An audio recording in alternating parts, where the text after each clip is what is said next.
जय श्री राम। शुभ सोमवार। मैं मधुजन आप सभी का हार्दिक अभिनंदन करती हूँ, स्वागत करती हूँ। रामचरितमानस। दुख तनाव में हास्य बोध रखें। मानव जीवन में तनाव व दुख के अनेक क्षण आते हैं। इन तनाव के क्षणों में हास्य बोध रखना आवश्यक है। छोटी छोटी हास्य की बातों पर खिलखिलाकर हंसने से तनाव कुछ कम हो जाता है। जब हम तनाव व दुख में हंसना शुरू करते हैं तो ज़िंदगी खुशी का हिस्सा हमारे लिए बढ़ाने लगती है। अयोध्या कांड में श्री राम जी जब वन के लिए जाते हैं तो वे माता पिता भाई व प्रजा को छोड़कर जाने के कारण दुखी होते हैं। आगे गंगा तट पर उनकी भेंट केवट से होती है। केवट प्रेम भक्ति से बड़ी ही अटपटी बातें श्री रघुनाथ जी से करते हैं। दुखी श्री राम उनकी बातों को सुनकर खिलखिलाकर हंस देते हैं। तुलसीदास जी ने वर्णन किया है, सुनिए केवट के बैन प्रेम लपेटे अटपटे बिहसे करुणाएन चितई जानकी लखन तन। अतः तनाव व दुख के क्षण में हास्य बोध रखें, इससे तनाव कम होगा। आपके साथ दूसरे लोग भी प्रसन्नता अनुभव करेंगे। जीवन में सुख दुख, मानव जीवन में सुख व दुख आते रहते हैं। इनका जीवन में आना हमारे कर्मों पर निर्भर करता है। अयोध्या कांड में श्री लक्ष्मण जी निषाद राज से संवाद करते हैं। यहाँ तुलसीदास जी ने पंक्ति लिखी है, काहू न को सुख दुख कर दाता निज कृत करम भोग सब भ्राता। लक्ष्मण जी कह रहे हैं, हे भाई, कोई किसी को सुख का देने वाला नहीं, कोई किसी को सुख दुख का देने वाला नहीं है। सब अपने ही किए हुए कर्मों का फल भोगते हैं। भावार्थ ये है कि सुख दुख का आना हमारे इस जन्म व पूर्व जन्मों के कर्मों पर निर्भर करता है।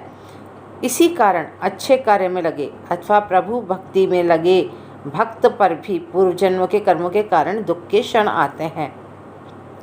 यद्यपि इस जन्म में श्री रघुनाथ जी की भक्ति के कारण दुखों का निवारण जल्दी हो जाता है।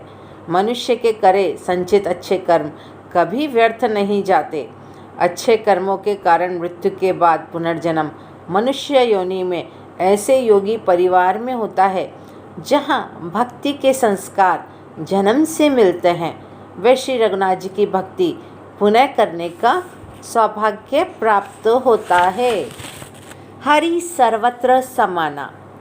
तुलसीदास जी महाराज ने हरि के लिए लिखा है, हरि व्यापक सर्वत्र समाना प्रेम ते प्रकट होई में जाना देश काल दिसी विदिसी हूँ माही कहूँ सो कहाँ जहाँ प्रभु नाई।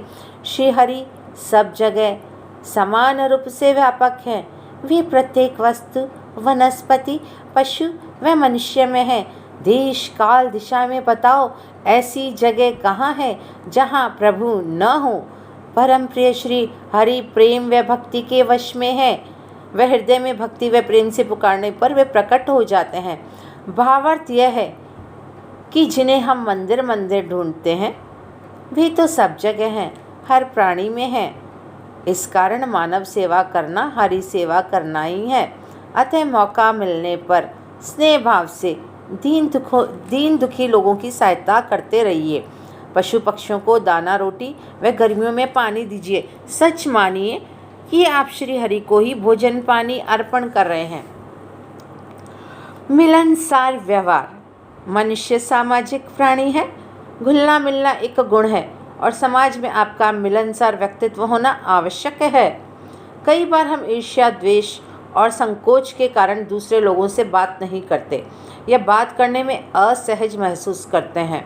एक मूल मंत्र है, जब आप किसी से बात करने में ईर्ष्या द्वेष और संकोच के कारण असहज महसूस करें तो उस व्यक्ति के अवगुणों के बारे में न सोचें।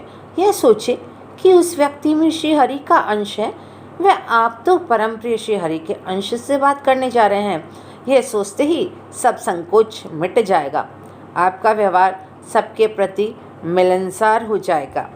रामचरितमानस में श्री राम के स्नेहपूर्वक मिलनसार व्यवहार का वर्णन है।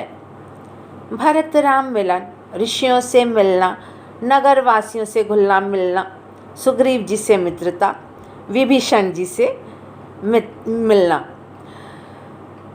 आशा करती हूँ रामचरितमानस के ये कुछ विषय आपको पसंद आए होंगे और जीवन में हम सब इनका अनुसरण निश्चित रूप से ही करेंगे। आपका दिन शुभ हो, मंगलमयी हो, आनंदमयी हो, सुखमयी हो। जय श्री राम, जय श्री राम, जय श्री राम।